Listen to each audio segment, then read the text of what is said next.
Imagine a vibrant discussion between people that includes both openness and critical thought in the pursuit of truth. The Purchasing Truth podcast is an experience, a journey, an exploration of the impact that negative messages in politics and the media have on our families, community, society, and nation. Join your hosts, Bill Stierle and Tom Hazard, to discover new concepts and language strategies that will reveal effective ways of establishing truth. This podcast series will tackle current events, leadership challenges, healthcare confusion, integrity in business, and many other areas that affect us all. Gain clarity and understanding of the various truth perspectives. Welcome to Purchasing Truth.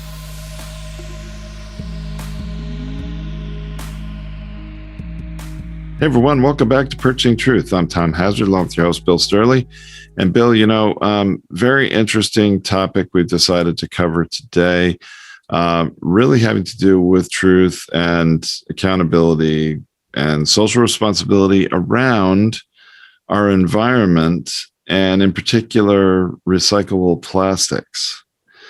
Yeah, I mean, Tom, the show that we really are bouncing off of is the John Oliver show of, just saying, how important it is to really gain awareness about what's happening in the plastic industry. And it was really something that kind of lit a fire for both of us.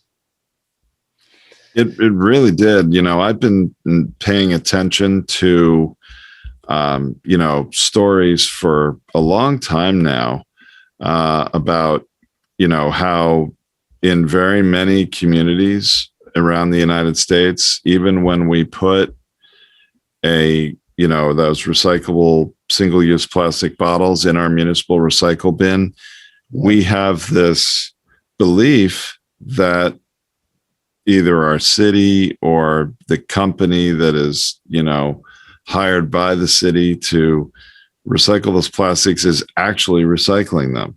And unfortunately, all too often, it seems to really not be the case.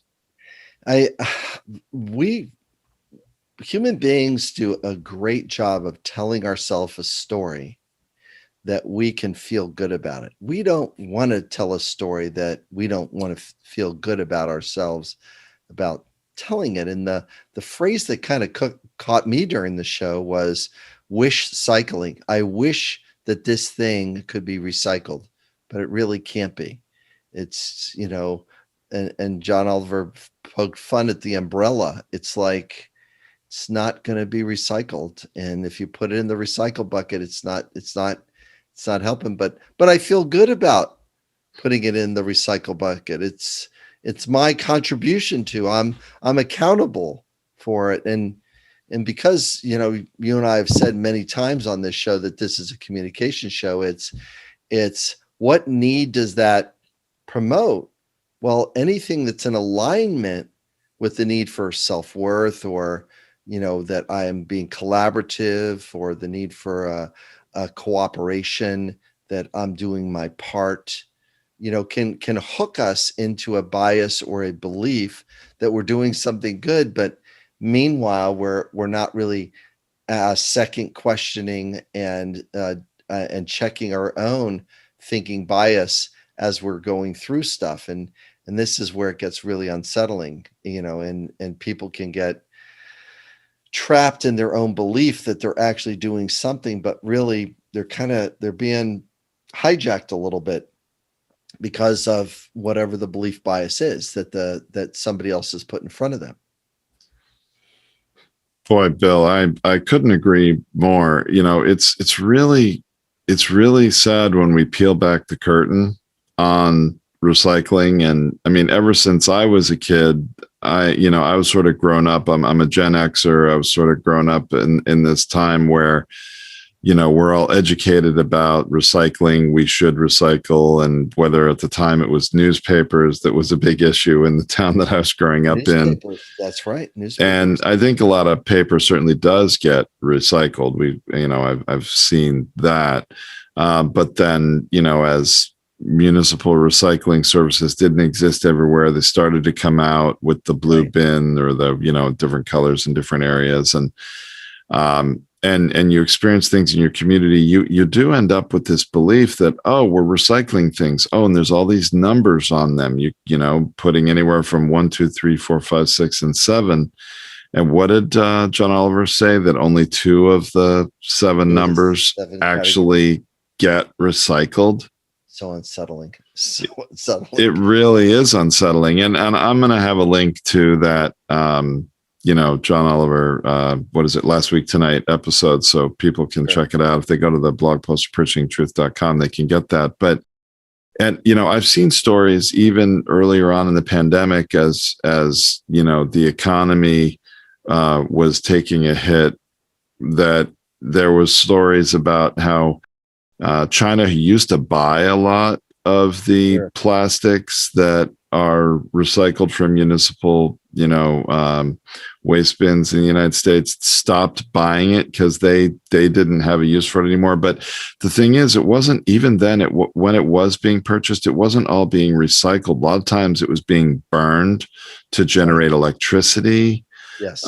Which certainly is not recycling, and that has an environmental impact of a different kind. This is a really tricky problem. I don't know if you've experienced it, Bill, but if you've ever gone and spent any time up in the Seattle, Washington area, the communities around Seattle, Washington, even in the suburbs and all that, or outside of it, are militant when it comes to their trash, their recycling, and their compost. I've never seen, you know, municipal sort of waste organization the way they've done it there, where, you know, residents get fined if they don't put things that are compost appropriate into a compost bin, and it gets collected. And if they don't put certain recyclables into that bin, my sister and brother-in-law lived there for a few years, and when I went and visited, I'm like, wow, this is seriously advanced, you know, household refuse rules that you know, you had to comply with, you get fined. So I think there are some communities doing a better job of this, some states doing a better job than others, but clearly John Oliver shined a light on a really what is all too common a problem in the United States. Yeah, and the thing I feel unsettled about, because, you know, I'm trying to, as this show is trying to take a look at how do we mentally maintain accountability for our actions, as well as the truths that we tell ourselves that really aren't really truth. And a lot of times I'll get asked the question and go, well, that person lied. They'll say they lied. I go, well, what need did they get met by maintaining or saying that lie? And a lot of times it's things like self-worth or certainty or trust in the belief that they've invested in. And even though it's not true, it's almost like I don't want to do the work to change this belief. I don't want to do the mental work that I need to do to be honest or mourn that this thought that I had, that I put into my noggin, is not a valuable thought, you know, as a human being that thinks critically and looks through things. And the truth is that human beings can be sold things that fit their bias easier than they can be sold the truth. And I feel so unsettled to say that, because it's easier to message to somebody's bias and get them to have agreement with you and get them to vote your way, because you're literally feeding them the bias. And it's really, really unsettling to know that we're that frail of a creature that can be easily taken down a street, because, you know, we're not really paying attention to the real facts or the person that's handing us the bias. I want to believe that my recycling is doing a good thing after this show, and after taking the medicine that only 2% of my action is actually making a difference, I feel extremely disheartened. I do too. I do too, Bill. And it Doesn't really mean I'm not going to stop, but it still is a part of that. It is really, really a part of that, being disheartened. Yeah. well, it is. It's very disheartening, and it makes, hopefully it makes a lot of us so concerned. I mean, certainly there are times when a single-use plastic container is necessary, like, when I'm traveling, when you're out and you're going through airport security, or you're going, you're on a long road trip. I mean, it's not always easy to bring your own reusable containers or have a place to refill. Yes. Just for water to hydrate yourself, and to use a single-use plastic bottle is pretty common. And then, some municipalities have a good, recycle bins available even out in the public areas, and some don't. There's nothing but trash. One thing I always try to do is, even if I've got a recyclable plastic and I don't have a place to recycle it, I'll look for a Starbucks, because Starbucks has these waste bins by their door, their exit, that has like a compost side, or a trash side, and a truly recyclable side. And I know they're going to do something appropriate with it. Whether the service they give it to really does something with it, I guess we don't know for sure. Yes. But it's not easy to do. And at home, I mean, boy, is it so convenient to have one of these 40 packs of, Mountain Spring water that you get at Costco. But it really makes more sense to find yourself a truly good source of healthy drinking water, that you just use a glass and refill it every time. Right. And there are systems that do that, but we have been sold, it seems, right? This is a bit of a talk about communication. The beverage industry has really done a good marketing job, haven't they? They have sold us that recycling is something that they do, and they do well. And he pointed out Coca-Cola. This is our plastic initiative, and blah blah blah. And then then we forget. Oh, we thought that we had that handled. Nope, sorry, empty promises, and we're just hooking into your bias, and we really only spent this amount to do it, but really we really weren't doing anything about it, because the numbers, we don't want to face the numbers. We don't want to be accountable. We don't want to have the social responsibility that we need. We are just interested in what kind of revenue that can we, maintain in our coffers.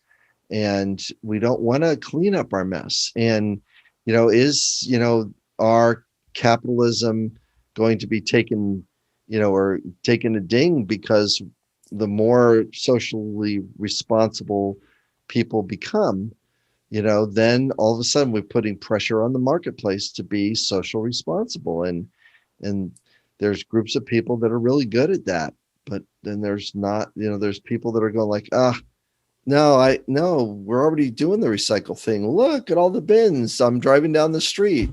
It's just looking at I won't look at the blue bins the same.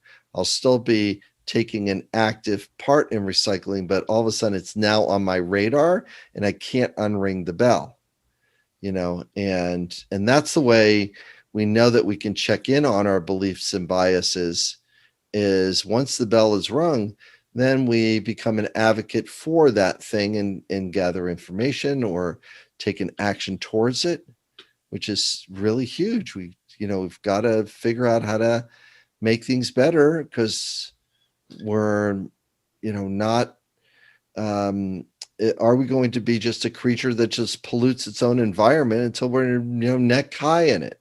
Is that what we're going to do? Bill, that's been a big concern of mine for the last year, since the stay-at-home order started in March 2020, due to the pandemic. I could see, oh my goodness, well, while there was one environmental benefit that was happening, certainly noticeable here in Southern California, where you and I live, Bill, is the air quality got a lot better because there were much fewer cars on the road and the smog was reduced. That because, you could drive from, an hour and a half south of LA into LA, what normally would take an hour and a half to 2 hour drive on certain days, you could get there in 45 minutes. And that was a sign that less people are on the road. The air was clearer. You could see to the mountains without the yellow smog. And that was great. But I also recognized, oh my gosh, look at all the personal protective equipment being used and going up in large volumes at hospitals. That's all going to go to landfill because it's, that's just what they do with a lot of it. And really, I see the same thing happening with home delivery of food in terms of, grocery shopping. Every grocery store is now delivering food at home. And in our household, we're like an Amazon family. So we're shopping with that Prime Now and, the Whole Foods thing that they bought now. And there's a couple different services. And I've been shocked at, for a long time, there was this movement across the country. I would say over the last 20 years, I've been doing it at home, but certainly in California in recent years, to use your reusable bags, to buy reusable bags and bring them into the grocery store and shop with them. Yes. And then the pandemic happened, and all of a sudden I wasn't allowed to bring my reusable bags into Trader Joe's anymore because they weren't allowed. They were worried about contamination and people getting sick, and they didn't want to expose their workers. So they said, that's okay. You're not going to have to buy disposable bags. We're going to pay for them during the pandemic. But I was like, okay, great. But now I have all these disposable bags that I have to deal with. And it's very interesting. In the very beginning, during the beta test of Amazon Fresh, which is what it was called in the beginning, delivery service, they would provide you your delivery and all this reusable bags and styrofoam inserts for cold things and disposable cold packs. And they would pick them back up. All of that packaging they would pick back up from you. And this is going back a couple of years now, Bill. This is not just recently, but ever since the Whole Foods acquisition by Amazon and the change to Prime Now, it's no longer called Amazon Fresh, they went back to disposable materials. Now, decidedly recyclable materials, brown paper bags, although some of their now insulation materials for cold items are more disposable and less long-term usable. And I've been putting them in my municipal recycle bin, hoping that they're actually be recycled, but I really don't know if they are. There's no recycle number on them. Right. And this is where the part of the show where they started talking about wish cycling. It's like that, again, that term, wish cycling. It's like, I've caught myself just putting in there, well, I'm not sure about it. I'm putting it in there because I wish that this was able to be recycled. And the show totally caught me on my bias and my untrue belief. Now, is John Oliver's 2%, true? Well, the problem is it's not 50% is the problem. Problem is it's only 2. It's like, oh man. I think it also depends where you live and what's happening in your area. I do think Seattle area, just for one that I have experience with, and I'm sure there are others too, but that one I think is doing a better job than most. But so I have one little story that will be a little more disheartening, and then we do have actually an example of something positive happening in this area that we want to share today. Sure. But first, I guess I will say in my part of Southern California, Bill, we our trash, we have to contract privately with an approved company, which here is Waste Management for and there are lots of different companies that do this throughout California. It's generally not your city taxes here that pay for your trash, as is the case, I know, in a lot of other parts of the country. We actually pay a quarterly amount of money for our trash recycling and our green waste, for like our tree leaves and grass clippings and all that good stuff. So in a number of years ago, I used to do a lot of international travel with my business. I used to go to China quite frequently for a few weeks at a time. And I always, because I didn't want my wife to have to deal with the trash so much when I'm gone, I always made sure, all right, get rid of all the trash, make sure it gets picked up the last possible pickup before I leave for the trip. So maybe she can get away without having to put the cans out on the street for a week or two, right? And I missed the trash, this particular day. It passed my house before I had it all out. And I was really upset. And the recycle truck comes by. There are two different trucks. Trash truck picked up its trash. Recycle truck comes pick up its colored bin. Right. And I talked to the recycle. I say, hey, is the trash guy around? Is he close enough? Do you have the ability to radio him? And maybe, because I'm going to be gone for a couple of weeks, need my trash picked up. He says, oh, that's all right. I'll take care of it for you. So these are the types of trucks that pick up the recycle bin and they lift it up and they turn it upside down on top of the truck and dump. I mean, it's a really, really large, huge garbage can size of a thing. And he picks up the recycled trash and then he proceeds to grab the actual household trash and do the same thing and dump it in the same truck. And that, to me, peeled back the curtain a bit. It's like, these guys aren't caring so much about keeping their truck purely recyclables, that they're mixing it with trash. And then I started to no longer have this belief that all of my stuff was actually getting recycled. There's the appearance of recycling by two different trucks handling the two different kinds of material. But I would think if it was strictly a problem, he would have said, sorry, you missed it. Sorry, it's like, so that's very disheartening and very, very disheartening. And it's when we break our bias, when we shift our belief, when we get a perspective about something that was true and then not true, and then, or something that was not true and then true, it's unsettling. We feel anxious and nervous and worried and scared and then upset and irritated and angry because we want to be accountable. We want to be responsible, socially responsible. It meets a lot of needs of ours, but at the same time, it really doesn't. And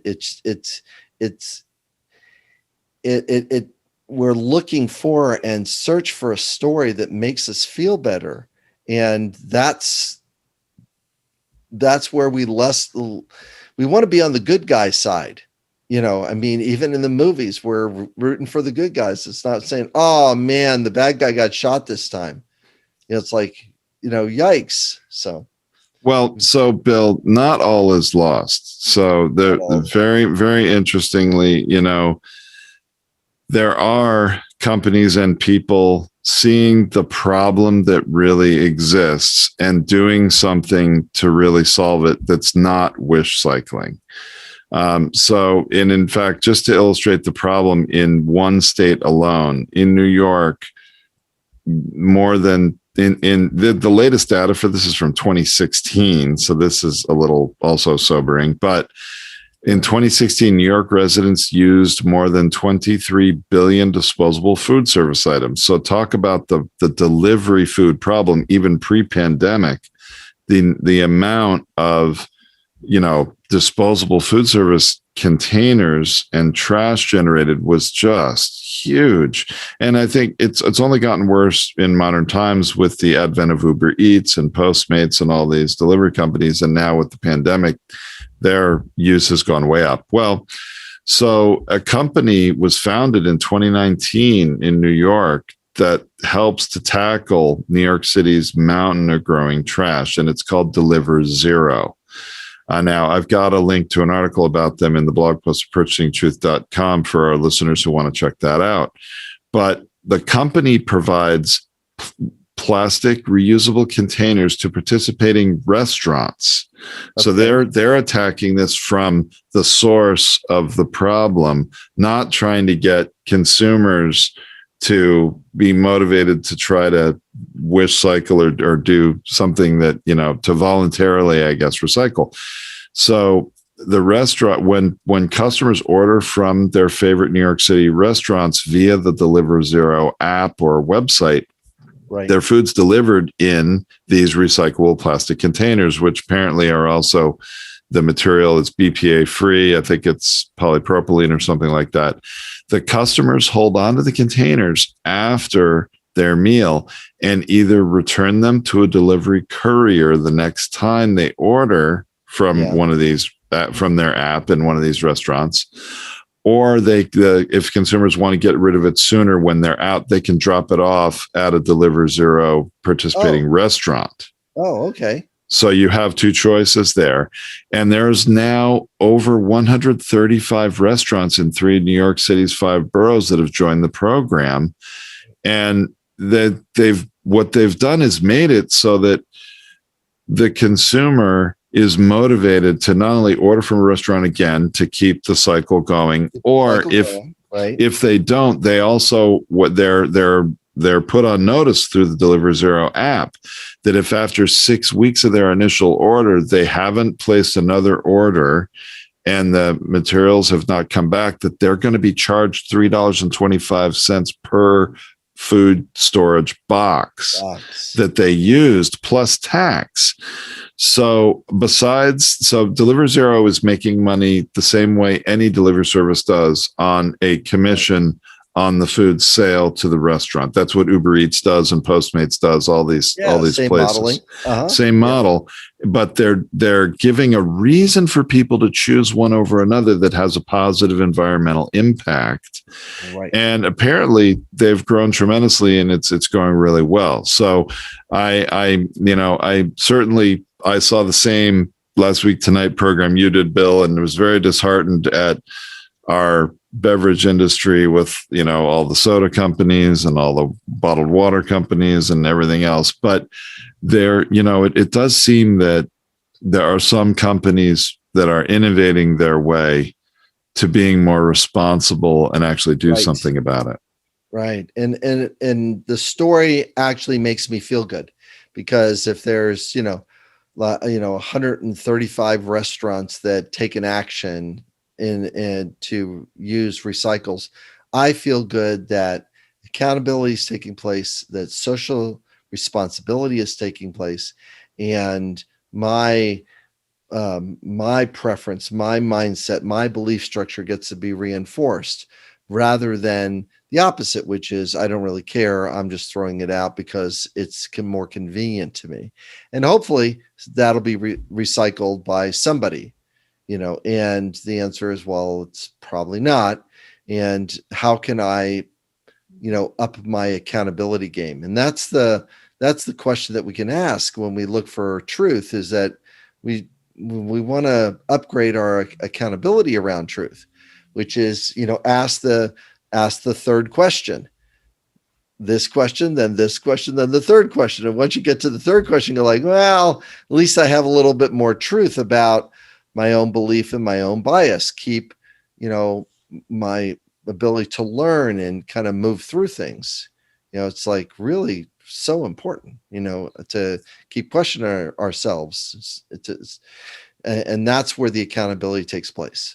And I hope that over time, we as human beings and as a society in America do learn and make progress on some of these things. I remember as a kid growing up in the 70s, all these commercials about keep America beautiful, and don't litter, don't throw trash out of your car when you're on the freeway, and to actually pick it up and put it in a trash bin.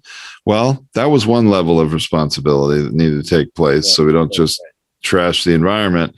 Now it's not enough to really put trash where it belongs, but from an environmental and natural resource perspective, we've got to be more active and participating in being responsible, as you said, right? And to hold the companies that are making the plastic responsible. That is the big part of it, is that you're making something that is going to sit someplace for years or pollute our environment. Nah, we can't use you as a company. We can't do that thing. And that's the thing that's unsettling. And it's the It's the part of the belief bias that is kind of shattered in my noggin. That's like, it's not all on my shoulders all the time anymore. It's sort of like needs to be, 50, 60, 70, 80, 90% on the producer of the pollution to clean up the pollution. And it is going to impact the cost. And so that kind of thinking can really help us out a little bit, is that we just start moving to, what am I doing? And isn't accountable, and then that can really make a difference. So I think it can, Bill. All right. Yeah. Well, All right, man. that sounds like a good place to leave this one. Definitely, folks, go check out the blog post, purchasingtruth.com, for the video from John Oliver and the article about Deliver Zero, if you're interested in that. All right. Thanks, everybody. Thank you for listening to this Purchasing Truth podcast. We trust that you have enjoyed this engaging and thought-provoking conversation. Our hope is that you've received value, found clarity, and broadened your truth perspective in this episode. If you did, leave us a review or visit our website, purchasingtruth.com. Join us again for another informative and content-rich discussion here at the Purchasing Truth podcast. Don't just accept whatever information comes your way. Join the discussion. Discover your own voice. Purchase your own truth.